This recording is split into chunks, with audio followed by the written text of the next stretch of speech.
Welcome back to my YouTube channel. আবারও হাজির হয়ে গেলাম আপনাদের মাঝে নতুন একটা রেসিপি নিয়ে। রেসিপিটি হচ্ছে গুতুম মাছ বোনা।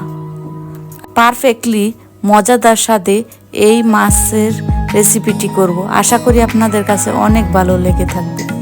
তাহলে চলুন দেরি না করে দেখে আসি রেসিপিটি। Let's go to my kitchen and cook.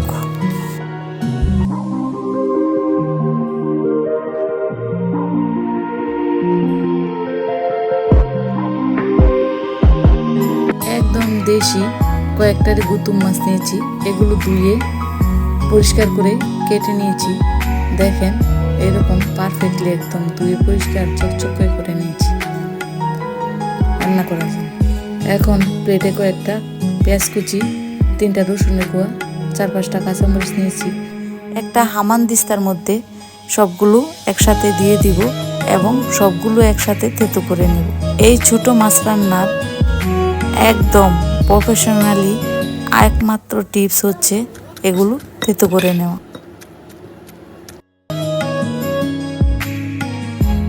চুলায় একটি প্যান বসিয়ে দিব। এর মধ্যে দিয়ে দিব 1/2 কাপ পরিমাণ তেল। তেলটা গরম হয়ে আসলে এর মধ্যে দিয়ে দিব থেতো করে রাখা পেঁয়াজগুলো।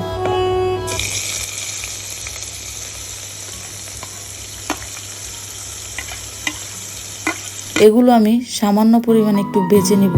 তারপর অ্যাড করে দিব সামান্য পরিমাণ পানি, যাতে মশলা পুড়ে না যায়। তারপর অ্যাড করে নিব 1/2 টি পরিমাণ মরিচের গুঁড়া, 1/2 টি পরিমাণ হলুদের গুঁড়া,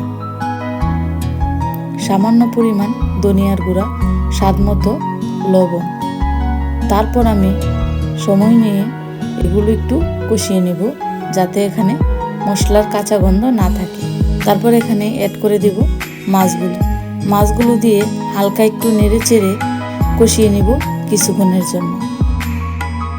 এই ছোট মাছ চচ্চড়ির জন্য আমি কিছু মশলা তেতো করে ব্যবহার করেছি, যাতে মাছের কোনো কাঁচা গন্ধ বা স্মেল না থাকে। আপনারা যদি ফ্রিজের বলেন যে কোনো মাছ বোনার জন্য আপনারা যদি এরকম করে মশলা তেতো করে রান্না করেন, আশা করি মাছের কোনো এক্সট্রা গন্ধ থাকবে না এবং খারাপ কোনো স্মেল পাবেন না। মাছ বোনাটি অসাধারণ লাগবে এবং খেতেও মজাদার হবে। তারপর অ্যাড করে দিব সামান্য পরিমাণ পানি দিয়ে চুলার আঁচ একদম মিডিয়াম আঁচে রেখে রান্না করে নেব কিছুক্ষণের জন্য। দেখেন আমার মাছ বোনাটি কতটা সুন্দর হয়েছে। আমার রেসিপিটি যদি আপনাদের ভালো লেগে থাকে, আপনারা অবশ্যই বাসায় ট্রাই করে দেখবেন। আজকের মতো এখানেই বিদায় নেব। আবার কোনো নতুন রেসিপি নিয়ে আপনাদের মাঝে হাজির হব। আল্লাহ হাফেজ।